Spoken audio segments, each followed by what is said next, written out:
बात कि भारत की न्याय पद्धति का नाश हो जाएगा तो भारतीय समाज टूट जाएगा, ऐसे ही मैकॉले एक बात और कहता था। मैकॉले की लिखी हुई एक चिट्ठी है मेरे पास, उसकी फोटोकॉपी। लंदन में एक लाइब्रेरी है, उसका नाम है इंडिया ऑफिस लाइब्रेरी, वहां से मैंने निकलवाई है। इंडिया ऑफिस लाइब्रेरी में से ऐसे कुछ 50,000 से ज्यादा डॉक्यूमेंट्स मैं निकाल के लाया और वहां के कई लोगों की मदद से हमने वो निकलवाए हैं। तो उनमें एक चिट्ठी है मैकॉले की, वो उसके अपने पिताजी को उसने लिखी है। जब वो यहां ऑफिसर बन के आया है तो मैकॉले क्या लिख रहा है कि भारतीय समाज को अगर बर्बाद करना है तो भारतीय न्याय पद्धति बर्बाद करो। तो वो करने के लिए उसने आईपीसी बना दिया, सीआरपीसी बना दिया, सीपीसी बना दिया और बर्बाद हुई। दूसरी बात वो कहता था कि भारतीय समाज को बर्बाद करना है तो भारतीय शिक्षण पद्धति का नाश करो। तो मैकॉले कहा करता था कि जो भारतीय शिक्षण पद्धति है, वो खुद मानता था इस बात को, यह दुनिया की सबसे ज्यादा विकसित और सबसे अच्छी पद्धति। क्या होता था, यहां गुरुकुल चलते थे, गुरुकुलों में विद्यार्थी पढ़ते थे और विद्यार्थी 20 साल तक, 25 साल तक ब्रह्मचर्य का पालन करते हुए शिक्षा ग्रहण करते थे, संस्कार मिलते थे और वो संस्कार लेकर समाज में जाते थे। उन्हीं संस्कारों से संस्कृति बनती थी और वही संस्कृति भारतीय संस्कृति कहलाती थी। ऋषि थे, मुनि थे, बड़े बड़े ज्ञानी थे, महात्मा थे, वो गुरुकुलों को चलाया करते थे और सारे के सारे गुरुकुल जो चला करते थे उनमें वेदों का अध्ययन, पुराणों का अध्ययन, उपनिषदों का अध्ययन, जो भारतीय ज्ञान है, जो भारतीय मनीषा है, उन्हीं सबका अध्ययन संस्कृत के माध्यम से कराया जाता था। मैकॉले ने क्या किया कि गुरुकुलों का नाश अगर करना है तो उसने एक कानून बनाया। क्या कानून बनाया?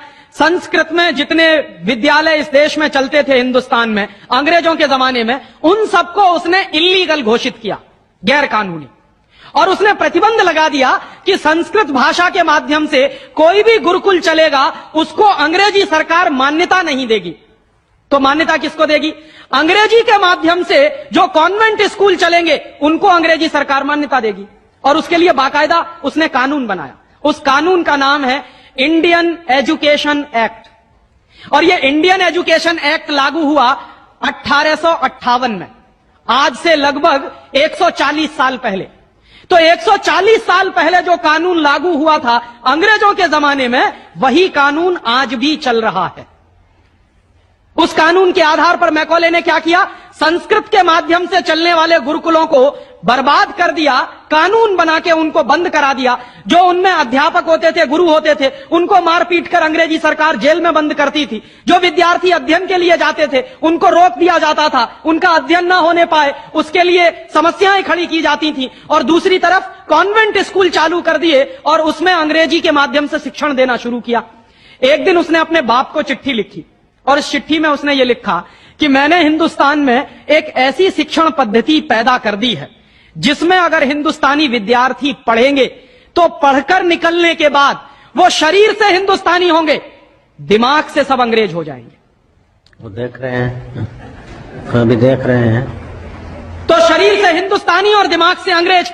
तो मैकॉले दूसरी बात लिख रहा है उस चिट्ठी में कि जब वो शरीर से हिंदुस्तानी और दिमाग से अंग्रेज हो जाएंगे तो अंग्रेजों के हिसाब से सारे काम करेंगे। और वो विद्यार्थी जब कॉन्वेंट स्कूल में से निकलेंगे तो सबसे ज्यादा गालियां भारतीय संस्कृति को देंगे, सबसे ज्यादा गालियां अपने मां बाप को देंगे। कैसे? मॉम और डैड कह के। डैड माने होता है मरा हुआ, और मम्मी माने होता है शव। इजिप्ट में आप जाइए, मिस्र एक देश है, वहां पे ममीज कहा जाता है किसको? मरे हुए आदमी के शव को। तो हमारी मां हो गई मम्मी, मम्मी, और पिताजी हो गए डैड। आया कहां से ये? मैकॉले ने डाल दिया हमारे दिमाग में। और मैं ये कहता हूं कि मैकॉले तो मर गया, उसका बाप भी मर गया, सब मर गए, भगवान उनकी आत्मा को शांति दे, लेकिन उसकी जो आत्मा है वो हम सब में प्रवेश कर गई है।